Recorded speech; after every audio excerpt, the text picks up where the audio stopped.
नई लोकसभा का उद्घाटन और महिला विधेयक का पास होना, इसने एक बहुत सुंदर वातावरण देश में खड़ा किया था, जिसके बारे में एक सार्थक चर्चा भी हो रही थी।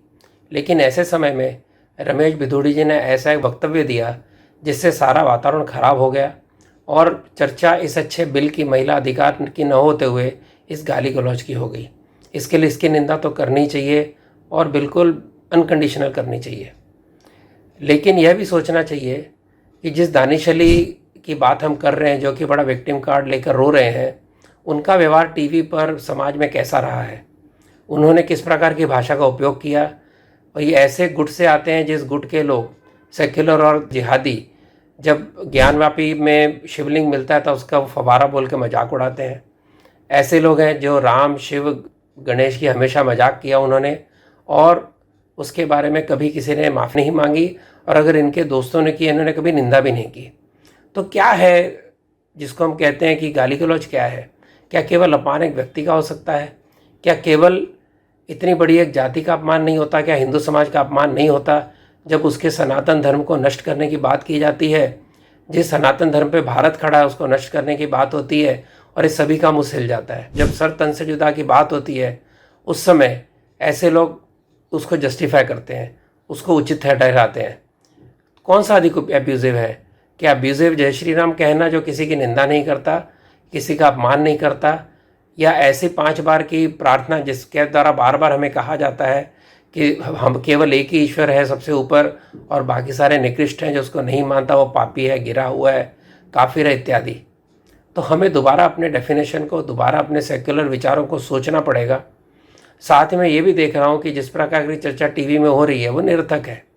कैसी चर्चा है कि पार्लियामेंट में कहा ये गलत हुआ। मेरा कहना है कि किसी भी समाज के क्षेत्र में, जो सामाजिक क्षेत्र में काम करता है, कहीं भी कभी भी असंयम बात नहीं कर सकता।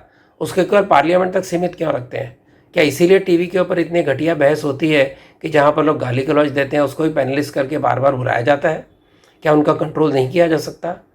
कल की एक डिबेट के अंदर बीजेपी की संजू वर्मा को खुली धमकी समाजवादी पार्टी के प्रवक्ता ने दी। मुझे याद आ गया जिस प्रकार से मायावती जी का बहुत दुर्व्यवहार किया गया था उनके साथ में यूपी की गेस्ट हाउस में। अगर उस समय ब्रह्मदत्त जी वहाँ ना होते बीजेपी के, तो उनके साथ क्या होता हम कह नहीं सकते। क्या उसी बात की पुनरावृत्ति हो रही है? क्या हमारे टीवी के लोग इस प्रकार के लोगों को दूर नहीं कर सकते, केवल तू तू मैं की बहस करेंगे?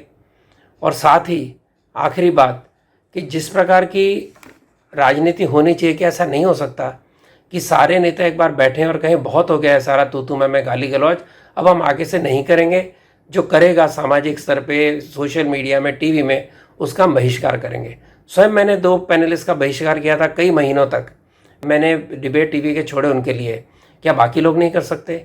और जैसे ये होगा लोग सुधर जाएंगे। वो दोनों लोग जो गाली गलौज करते थे वो टीवी स्क्रीन से अत्तर ध्यान हो गए थे और मुझे क्या करना पड़ा, कुछ डिबेट केवल छोड़नी पड़ी।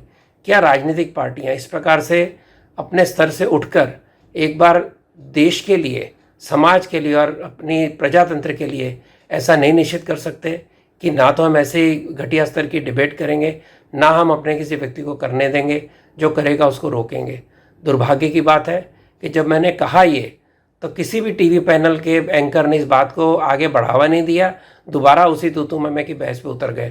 तो सबको अंतर झांकने की ज़रूरत है, राजनीतिक पार्टियों और मीडिया को विशेषकर, तभी हम दोबारा अपनी गरिमा को प्राप्त कर सकते हैं। हमारी सभ्यता, हमारी संस्कृति ये बात नहीं सिखाती कि वाद विवाद हम गाली गलौज से करें। हम आदर के साथ सारी बहस करते हैं, आदर के साथ वाद विवाद करते हैं। उसको दोबारा जगाना पड़ेगा, तभी प्रजातंत्र पे लोगों का भरोसा रहेगा, मीडिया पे भरोसा रहेगा।